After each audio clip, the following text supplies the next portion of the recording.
গোকুলানন্দজি মহারাজ খুব মজা করে করে আমাদের গীতা পাঠ করাতেন। সকালবেলায় আমরা ধ্যান করতাম একসঙ্গে বসে বসে। তখনই উনি বলেছিলেন যে তুমি চট করে গিয়ে যদি সাধু সত্যি হতে চাও দীক্ষাটা নিয়ে নাও। তখন সেই দীক্ষা নেবার জন্য উনি টিকিট কেটে দিলেন, তারপরে আমাকে সব বলে দিলেন, ওখানে সব চিঠি দিয়ে দিলেন। তখন আমি ওখান থেকে শিলং, তখন সে একটা সরু রাস্তা, আর সেই একটা বাস যেত, ওটা মিস করলে তখন খুব দেরি হয়ে যেত। তো এসে করে শিলং থেকে বাসে করে পাহাড়ের গা দিয়ে গিয়ে ওই যে শিলচরে গিয়ে উঠলাম। শিলচর আশ্রমের মহারাজ ছিলেন খান্তানন্দজি, খুব খুব ভালো মানুষ। শান্তানন্দজি আমাকে একদম খুব জড়িয়ে ধরে, আচ্ছা তুমি কি সাধু হবে? আর আমাকে গোকুলানন্দজি বলে দিয়েছেন খবরদার বলবে না সাধু হবে।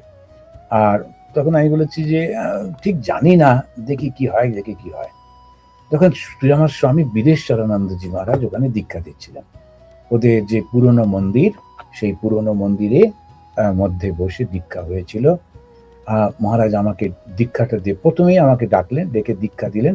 যতজন নিচ্ছিলেন তো তাদের মধ্যে আমি অল্প বয়সী ছিলাম বলে আমাকে ডাকলেন, ডেকে দীক্ষাটা দিয়ে আমাকে ওনার পায়ের কাছে বসে বললেন, এইবারে যারা যারা আসবে ওরা অনেক সময় শুনতে পায় না, বয়স্ক মানুষ, তারপরে একদম পূর্ব বাংলার মানুষ, তো ওদের উচ্চারণটাও মহারাজ বুঝতে পারছে না যখন মন্ত্রটা বলছে। তো আমাকে জিজ্ঞেস করতেন, আমি তখন ঘাড় নাড়তাম না, ঠিকই বলেছে। তখন উনি বলতেন আচ্ছা যাও, তারপরে কর গোনা ইত্যাদি ইত্যাদি। তো ওইখানেতে আমি মহারাজের কাছে করে বসতাম, আর খুব খুব আনন্দ হয়েছিল। তো আমাকে গোকুলানন্দজি বলেছিলেন গুরুর সঙ্গে সঙ্গে ঘুরবে, সবসময় ওনাকে লক্ষ্য করবে, কারণ সেটাই পরে ধ্যান করতে হবে। তো আমি মহারাজকে দেখতাম আর খুব আনন্দ, বেশ কিছুদিন কাটলো। তারপরেতে ওখানে শ্যামল মহারাজ ছিলেন মহারাজের শিষ্য, তো উনি খুব একটা ভালো কথা বলেছিলেন, আজও মনে পড়ে। শ্যামল মহারাজ আছেন কিনা আমার ঠিক জানা নেই। তো শ্যামল মহারাজ ছিলেন এরকম 2-3 জন।